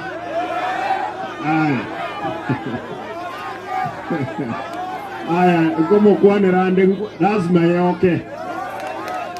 Como kwane rande kera ne gavana Mnanche ga kimo wanja. Aya. Abantu baitu wa Nyamira tigantebe gentiketangane omweshimiwa Duke omongno liwateba mwante 1100 ngwa kanande omongno lyasoka wateba so buena ralia sigring echo abantu bamintu ba Nyamira na Kisi n'abantu abamo bose nabirigo uyu mongno yesenge nchunyude na mache akonya ta konyara wakana na tebirenga dero kurunde 1100 icho agende arusi wachenka ne transport nabamoko muholi lazima mwewe transport aya egende ya kabire amangana ya university ntotagete na Nyamira nere kine university kewo chagaiga Nyamira yakorere ntuke ya kine ige campus ntotagete tosugume toro tubolie mheshimiwa president torore asugume tonyole university gaiga mo wancha boigo kendo kiwa gatatu kaki injama abuli njoma tenye no mugaba no Kisi ona mabuli na yabuone Kisi na ino bantu ba Nyamira mugaretia mabuli tigangondoro soko boko iganya mugaretia mabuli ayo mheshimiwa Duke ndaito atebaiga ekerogia kabire keronkurwa mabuli lakini ali make nkoenana na bokubanga oenane make naende tindikuboli gavana gaiga Nyamira abantu baigwa mabuli nali agotire abantu bakorere biashara especially abana bamintu kibagi kyabana tigaga Nyamira okana Kisi nonye emigoli na Omabe nkwena nandororo wana wose region ene kusonde naro bwatenda mwamuga abantu baminto. I'll make sure to aletro mogusio minto amo abantu baminto ntaitente bengo kora inchebuno mwana chama vice chairman ya ODM nkome kitole sure twarosie kiama baba ngogenda reyu lakini tutaitaka kugenda atutigere na ntoko bokoga mo wancha boigo igo. We are determined to make sure the country moves forward despite all other difficulties. We'll make sure our counties, especially Kisi and Nyamira, we are at the forefront. Again, also we're equal to the task to make sure as a country we have leaders from here in Kisi, Amagusi land to be at the helm of leadership of this country. We had one of our own, Mheshimiwa Matiang'i. I know he'll come at the right time. We will be with him. We have other leaders who will join the race for 2027. And we are determined to make sure the leadership of this country, one day, one time, the leadership of Kisi, na botokorano enense. Kwani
wale vijana wa boda tafadhali naomba muwaishe pale, mfungue njia. Vijana wa boda tafadhali tufungue njia na tunawaisha. Nasema tuwaishe, tufungue njia. Boda boda tufungue njia. Asante DJ. Simbale mama, simbale simba, simbale pale kumurika.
Ndugu wananchi wa Nyamira, anayepita sasa ni gavana wa Kisii, gavana Paul Kimarati, vilevile ni msemaji mkuu wa Gusiro NCP wekira agateba omurembe Keroka. Your Excellency, bali bawo kwani goraria maraba kwani goraria kwani monogari wa Gusiro gavana 065 tuko tunde dere tunaenda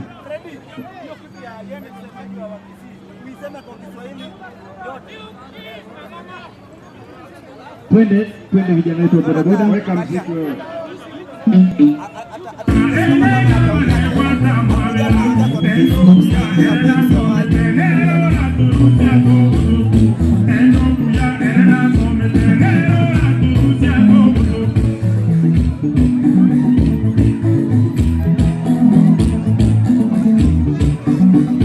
Asante sana gavana wa Kisii.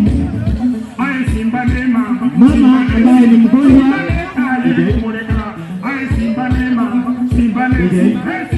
asante sana gavana wa Kisii ambaye pia ni msemaji wa Kisii. Gavana, ule mama mwenye umesema unasaidia toka hospitali, ambaye umelipa bili yake mpaka transport, anatoka hapa mbele shughuli. Kumbuka gavana, msemaji wa Kisii, msemaji mkuu wa Kisii ako pamoja na mheshimiwa Rejiduka, mheshimiwa Dum wa hapa, pamoja na leader majority kutoka Kisii, pamoja na waheshimiwa wengine wote wanasema Keroka omorembe abarusuna bantalamo. Asante sana gavana wa Kisii, msemaji mkuu wa Kisii. Twende DJ.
Your Excellency the Governor Kisii County ambaye pia ni msemaji mkuu wa Gusii.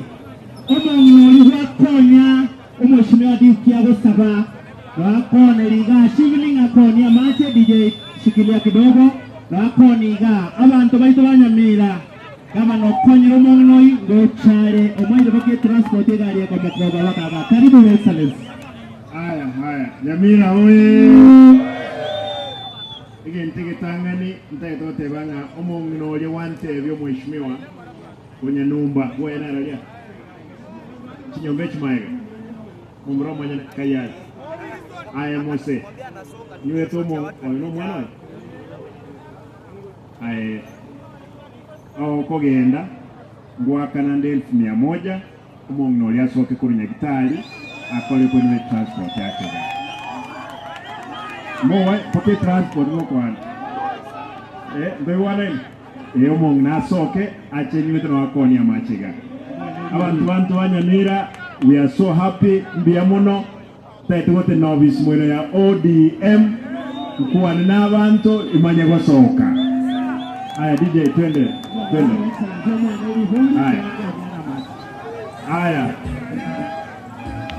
aya mubugoli oyitu mwakwenda nere gosongo alpe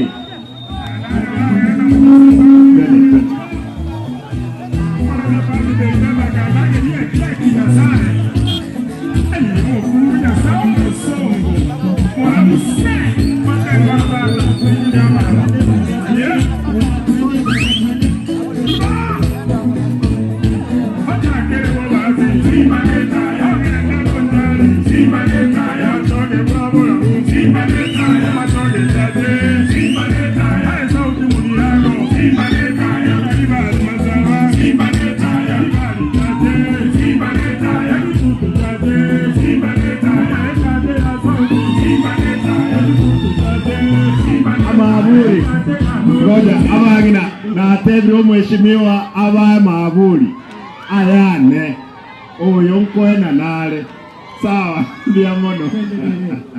Thank you Asante sana gavana. Twende Igaweka ngoma anayepita ni gavana wa Kisii akiwa pamoja na mheshimiwa Duka. Your Excellency tunasinjira alichukua kwani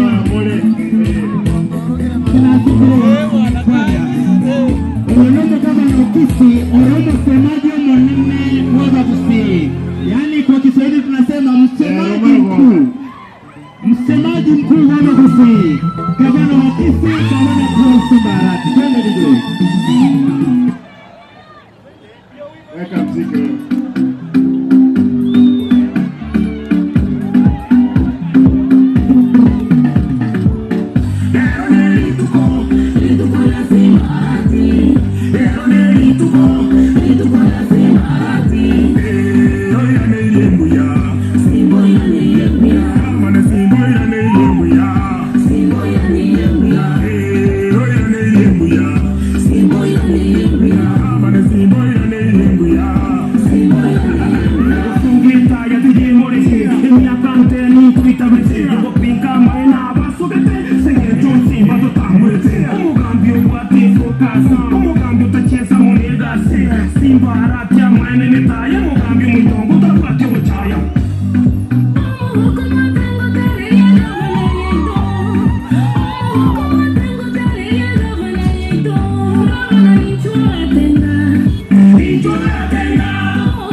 Anayepita ni gavana wa Kisii ambaye ni msemaji mkuu wa Kisii. Msemaji mkuu wa Husiago Temamo ni Keroka ntuna banta bamo uyo no msemaji omonene bwa Kisii gavana Paul Simbara. Ebana nero mheshimiwa Wajiduka, mheshimiwa Duke na wale wote wana Gusongo na Nyamira ya Itemese. DJ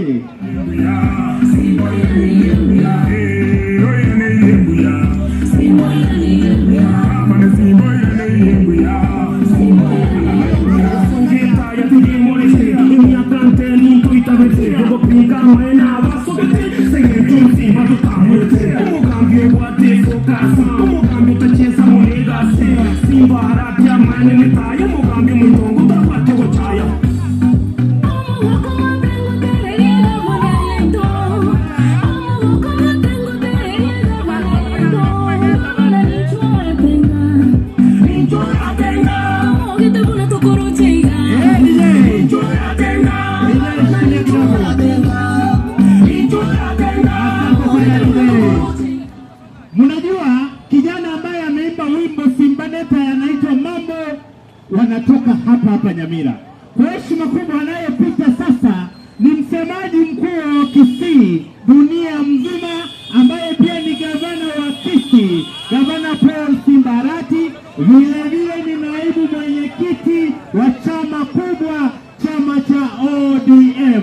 Anapita sasa wakiwa na mheshimiwa Wajiruka, mheshimiwa Duke Nyarango. DJ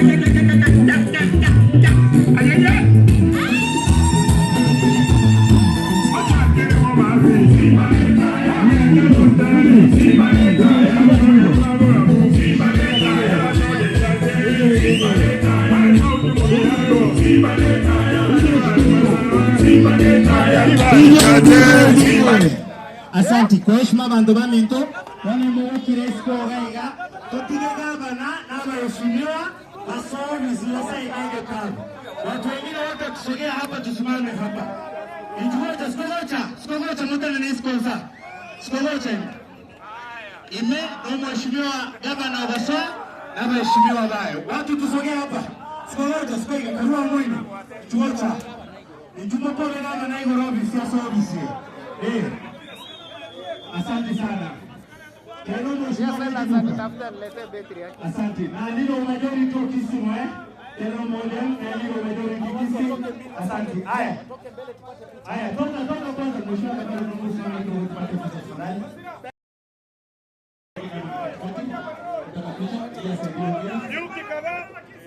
Mheshimiwa ndio majority.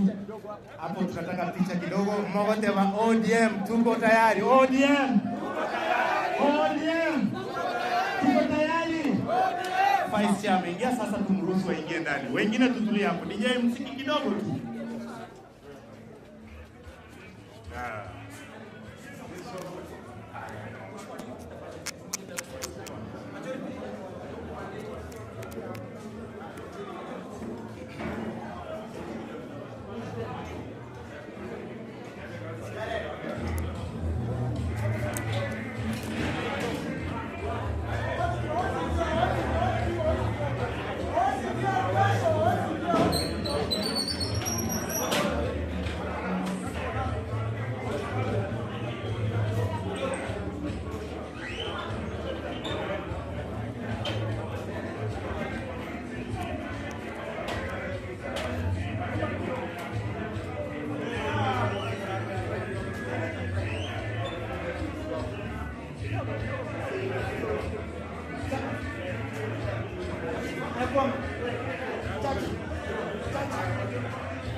Haya, hawa hapa nyuma vijana naongea na nyinyi. Tusogee hapa chini. Tusogee. Itabidi aingie kwa gari juu.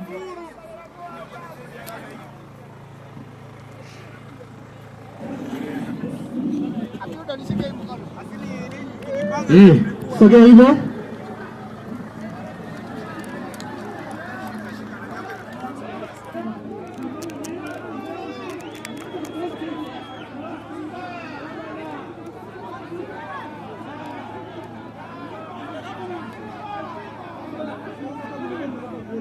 Haya, mwenoma hapa ifricha pati nene ya ODM gavana Paul Arati usaini kitabu ofisi ya Nyamira wanataka tokwani gatuma yo bwana yande talibarigo wacha ingie ato kwani ga alafu tunakwenda DJ obo tero ko simbane taya mambo tere te mambo no ng'ombe nengi mana obo tere te no bara matera no ba tero mukabana na ichuko icheka na simba chile ile chaza hiyo window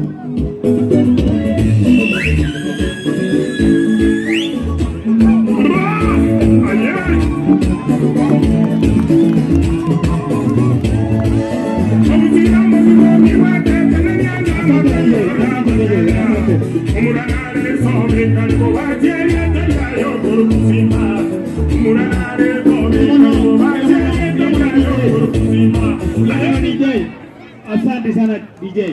Abantu bami ntombu yamole. Abantu bami ntombu yamole.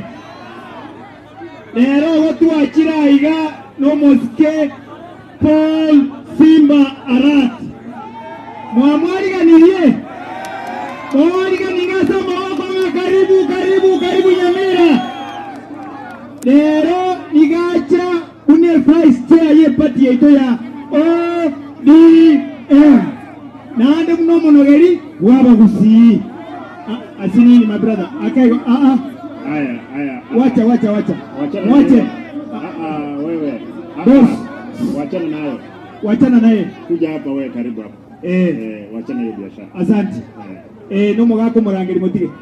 Wono rero gotuacha iga request ya monenje na abori mosike Simba Arati neringa gakina intwe twatigarire magaga no monogeri bwa bagusi tare batororera maburi ya nenge bagina bakenga iga nade karati acha omongina naro nyanumba konyo gosomba macha nero ruare tebosongo igore kurmoisonde ebi yarenge 100,000 nero otebire batirimbokera roboniga omongino riegore ruera nekaiga ingorule 100,000 omongino ria chukumne getariaria elio moerio amangana arenga keroka esenge njoyo wanjani Zimbabwe kocho somo gusibwezi otebire bune koti yana cheto usikama ngana aria abantu baminto bakore biashara kama mwarenga maiga airero mogaka baba kama mwarenga maiga airero baba naande tumubori ngabakonyie chama yeto ya ODM esenge njomo tunande nere kugamba ntuanje de Simba buyamana oyo mingo Simba I could have wished the majority of the song of Akiato Kwani Weka as we Ngajomo majority of the song. I got to Kwani Weka. Yamura Simba Arati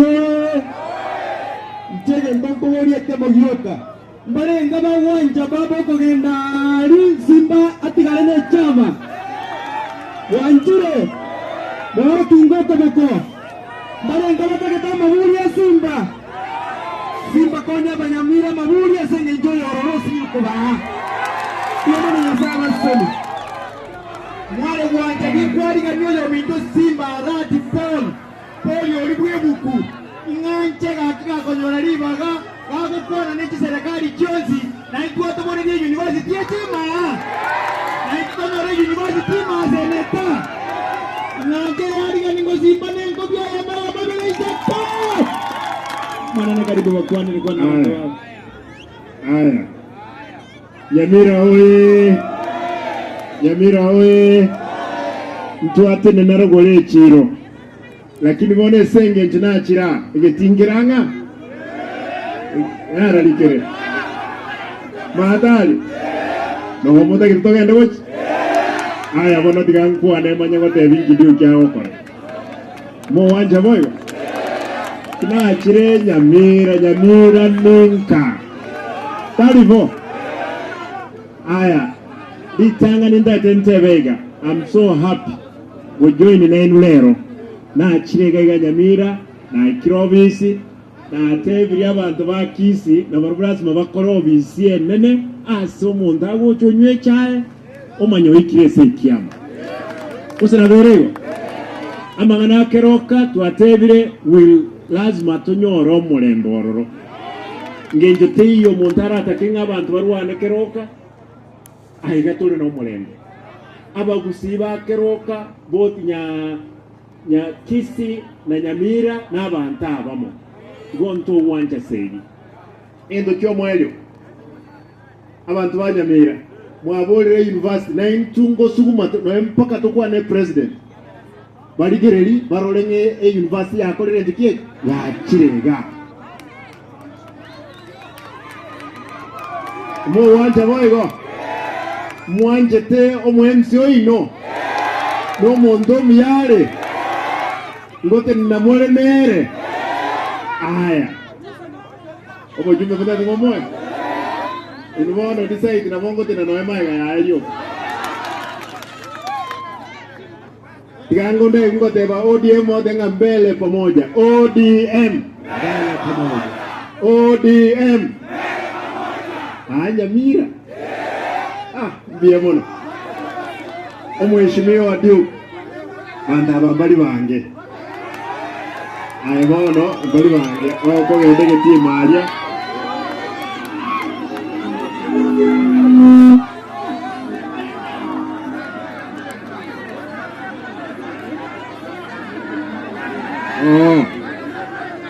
aya omweshimiwa tebrenga egetingira alitali ye school.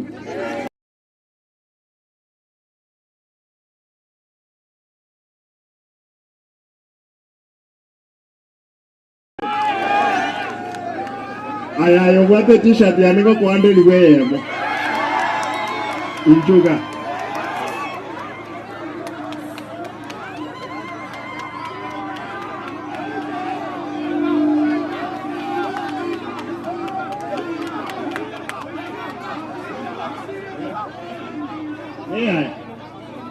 aya mwe liwemo aya liwemo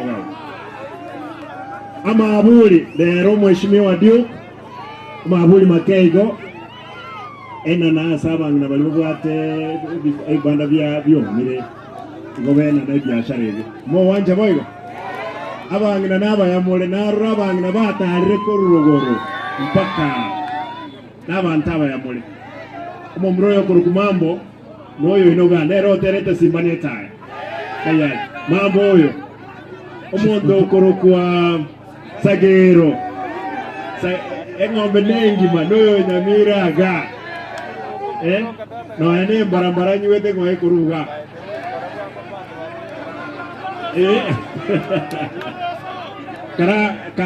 kara mambo ngose DJ kama atobekere ogose muziki tumakwa na uchigeti DJ nipatie sauti Simba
Uyununu magari wako kusi Simbarati okoteba Keroka ito omulembe guka olamara balito sago chaga bwango mumaito no mugavanora Kisi 045 ana bako bwaterani yati gocha haya weka muziki twende.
Hii speaker ya nyuma haifanyi kazi. Mmekalia hiyo haifanyi kazi. Yeah, asante. Weka ngamba wako hizo na Muhammad na kama nasema weka ngamba wako weka.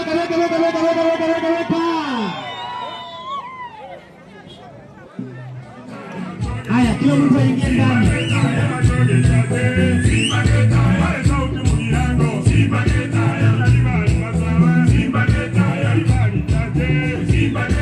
Tuingie ndani.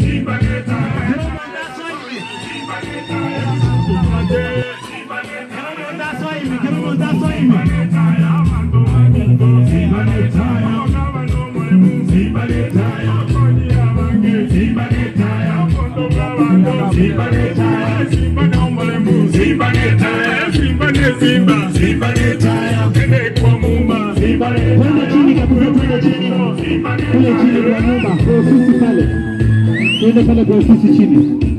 Haya, shikilia hapo dereva. Hapo sawa. Haya, shikilia dereva, shikilia dereva. Haya, tusikile chimata. Haya, sikile chimata isinde pwesi. Tusikega chanchocha bwangu sikogocha. Skogocha mata. Bari no gorari nincho no soga. Abanda basoma mata mwes. Skogocha. Bari wete face tuanje hivi. Leo anaruka face. Hiyo ni hatia. Pita kwa geti ile itankizo ile. Aya, skogocha igaba bari. Skogocha mata. Bari mori geita kero londaru geita. Moske gabocha. Watu wapite kwa gate, usipite hapo, watu kwa gate tafadhali. Gate imefunguliwa. Gate iko ukiruka fence ni hatia. Karibu Your Excellency. Haya, nchi wangu walimole nani, ngoja tu. Wacha sasa kuita mheshimiwa. Tunamaliza. Haya. Nyamira oye. Nyamira oye. Emoko nganchira. Wale mnaongea mnyamaze tafadhali. Haya, kira. Haya. Haya.